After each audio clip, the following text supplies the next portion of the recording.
Alhamdulillahi Rabbil Alamin.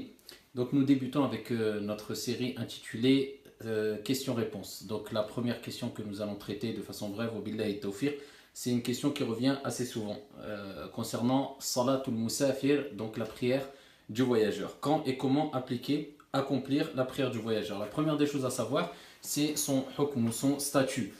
Le statut de la prière du voyageur, c'est que c'est une sunna mu'akkada indana indal malikiyya, dans le madhab de l'imam Malik rahimahullah ta'ala, c'est une sunna fortement recommandée. Donc le fait de raccourcir les prières quand on est en voyage, c'est une sunna mu'akkada, une sunna fortement recommandée. Il faut savoir aussi que la prière du voyageur n'est pas valable pour celui qui voyage dans le but ici de commettre quelque chose d'illicite. Par exemple, une personne qui voyage, se déplace pour faire du mal, pour voler, etc. Ceci est interdit pour lui, c'est-à-dire il ne peut accomplir la prière du voyageur, tout simplement parce que la prière du voyageur est une rukhsa, est une permission venant d'Allah Azza wa Jal. Il n'est pas question qu'une permission venant de notre Seigneur Tabaraka wa Ta'ala profite à une personne afin de l'encourager ou alors rentre dans l'entraide au mal.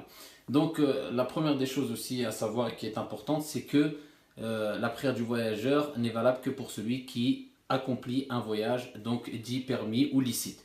Il faut savoir aussi qu'il faut avoir une intention de voyage, l'intention de voyager, mais cela ne suffit pas. Non seulement il faut avoir l'intention de voyager, mais il faut aussi quitter les habitations, la ville. À partir du moment où on a quitté la ville avec l'intention de voyager, eh bien à ce moment-là, on a commencé à remplir les premières conditions afin de pouvoir accomplir la prière du voyageur. Mais vous m'avez compris, pas toutes les conditions.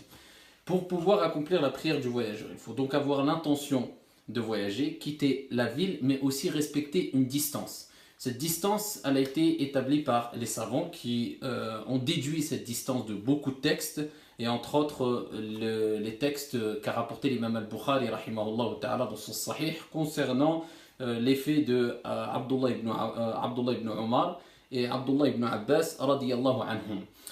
Et aussi l'imam Malik rahimahullah ta'ala a repris l'effet de Abdullah ibn Abbas et Abdullah ibn Omar.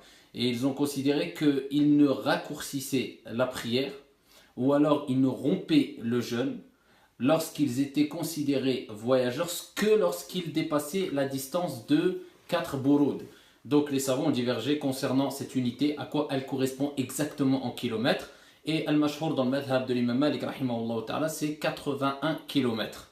Et de même, dans le madhab de l'imam Ahmed rahimahullah ta'ala et dans le madhab de l'imam al-Shafi'i rahimahullah ta'ala, donc c'est l'avis de al-Jumhur, l'avis majoritaire. Il y a un avis qui est l'avis de l'imam Abu Hanifa qui lui considère que le voyage doit être long.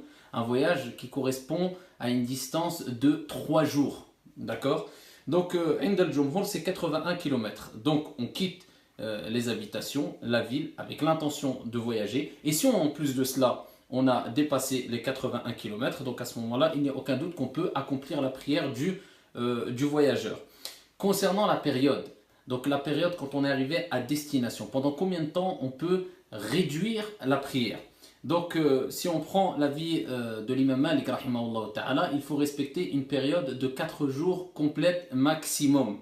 Si on a accompli, on est resté 4 jours dans l'endroit qu'on voulait atteindre, donc ici 4 jours complets, à ce moment-là, on ne peut plus accomplir la prière du voyageur, mais on est considéré comme résident. En dessous de cela, on a le droit d'accomplir la prière du voyageur. On va donner un exemple. J'arrive à destination le samedi. Ici, j'arrive à destination le samedi. Et je reste le dimanche, le lundi et le mardi. Et je repars le mercredi. Donc là, on a compté en tout 5 jours. Donc, est-ce que je peux faire la prière du voyageur? Oui. Pourquoi? Parce qu'on ne compte pas le jour d'arrivée et on ne compte pas le jour de retour. Donc ici on a passé 3 jours. Donc ce n'est pas 4 jours. À ce moment-là, on a le droit toujours de faire la prière du voyageur. Parce que quand on dit 4 jours, on ne compte ni le jour d'arrivée et ni le jour de retour. Si on donne un autre exemple, on arrive samedi et nous restons le dimanche, le lundi, le mardi et le mercredi. Et nous rentrons le jeudi. Donc là, nous avons passé 4 jours, ici 4 journées complètes. Donc à ce moment-là, passer les 4 journées complètes, nous n'avons plus le droit de faire la prière du voyageur. Et ça, c'est l'avis de l'imam Malik, rahimahullah ta'ala. Et c'est aussi l'avis de l'imam Shafi'i, rahimahullah ta'ala. Et concernant Al-Hanabila, ils considèrent plus que 4 jours. Et concernant l'imam Abu Hanifa, dans le madhab de l'imam Abu Hanifa, eux, c'est plus de 15 jours. Il y a un avis minoritaire, qui est l'avis de Al-Zahiriya, qui eux considèrent qu'il n'y a pas de distance et il n'y a pas de période stipulée de façon claire qui nous permettent de donner une distance spécifique ou une période spécifique. Donc ils disent à partir du moment où tu sors de ta maison avec l'intention de voyager, peu importe la distance, peu importe la période, eh bien tu es considéré comme voyageur. C'est un avis respectable, mais c'est un avis minoritaire. Par contre, il faut savoir qu'il y a un avis dans l'école de l'imam Malik, rahimahullah ta'ala, et c'est l'avis de l'imam As-Sahnoun, qui dit qu'on peut avoir comme référence, là je parle de la période, hein, lorsqu'on arrive à destination, on a l'intention de voyager, on arrive à destination, on passe quelques jours dans l'endroit, le point B. Donc à ce moment-là, on a comme référence aussi dans les paroles des savants l'avis de l'imam As-Sahnoun qui nous dit on peut faire référence au nombre de prières qui sont de 20 prières.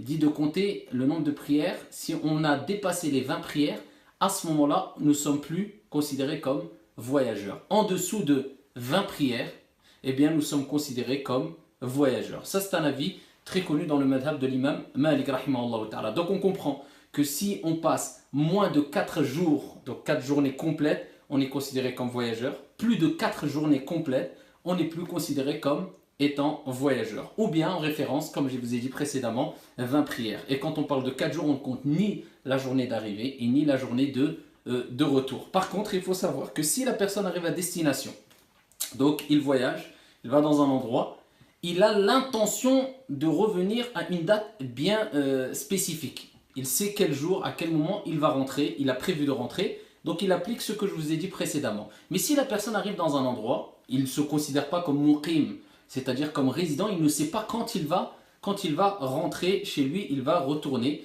Eh bien à ce moment-là, tant qu'il n'a pas fixé de date de retour, eh bien il peut être considéré comme voyageur, c'est-à-dire il peut accomplir la prière, dite la prière du voyageur, même s'il passe des semaines, même s'il passe des mois. Et ça c'est l'avis dans le madhab de l'imam Malik, rahimahullah ta'ala, et plus que cela, c'est la grande majorité des savants. Et même l'imam al-Tirmidhi, rahimahullah ta'ala, a dit que les savants se sont mis d'accord, sont unanimes, ça c'est son avis, hein, ça ne veut pas dire qu'un savant dit à une époque il y a unanimité ou que les savants sont unanimes, que c'est à prendre de façon générale, parce que peut-être qu'il n'a pas tous les avis, et lui il dit d'après ses connaissances, et peut-être qu'à une autre époque il n'y aura plus cette ijma', entre guillemets, cette unanimité. Mais lui il dit qu'il y a les savants qui sont unanimes concernant la question, cette question-là, qui est le fait de pouvoir rétrécir les prières, donc accomplir la prière du voyageur, à partir du moment où on ne sait pas quand on va, on n'a pas fixé la date de retour, même si cela dure pendant même des mois ou des années. Donc à ce moment-là, on peut le faire, incha'Allah ta'ala, si on n'a pas fixé une date de retour, on est hésitant, on est indécis, on ne sait pas quand on va rentrer. Et ils ont utilisé plusieurs textes, entre autres le fameux texte très connu qui est dans le hadith rapporté par Abu Daoud, selon Umran et Ibn Hussein, qui a dit qu'il avait accompli une expédition avec le prophète ﷺ lors de Fath Mecca.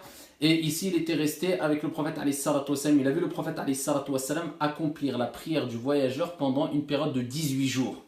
Donc là, on a passé les 4 jours. Mais les savants disent que, et ils ont allié les textes pour dire que là, c'est autorisé parce que le prophète ﷺ n'avait pas connaissance de combien de temps allait durer cette expédition. Et voilà pourquoi il n'a pas repris sa prière normalement, mais il a continué à rétrécir les prières. Donc ça c'est une preuve parmi de nombreuses autres preuves qui nous rappellent que si la personne ne sait pas à quel moment exactement elle va rentrer, elle est hésitante, à ce moment-là elle peut continuer à accomplir la prière du voyageur. La prière du voyageur eh bien, consiste à réduire la prière de Dhuhr, c'est-à-dire si on prend les 5 prières de la journée, Salat al-Subh, quand on est en voyage, on la fait normalement, 2 unités de prière. Salat al-Dhuhr, on la rétrécit, ce qu'on appelle al-Qasr. Au lieu de 4 unités de prière, on en fait 2. Ensuite, nous avons Salat al-Asr. De même, au lieu de 4 unités de prière, on en fait 2. Ensuite, nous avons Salat al-Maghrib.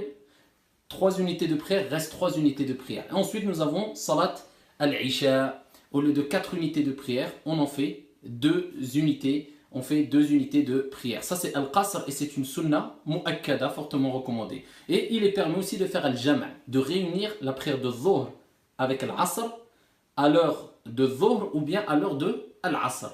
Et de même la prière de al-maghrib avec al-isha. On a le droit de réunir al-maghrib avec al-isha en voyage, soit à l'heure de al-maghrib, donc soit dans son premier temps, soit à l'heure de salat al-isha. Voilà de façon bref, Inch'Allah Ta'ala, quelques indications concernant cette question qui se répète, quand et comment accomplir la prière du voyageur. Donc on se retrouve à une prochaine vidéo, Inch'Allah Ta'ala, pour traiter une prochaine question. Wa billahi tawfiq, wallahu a'lam, wassalamu alaikum.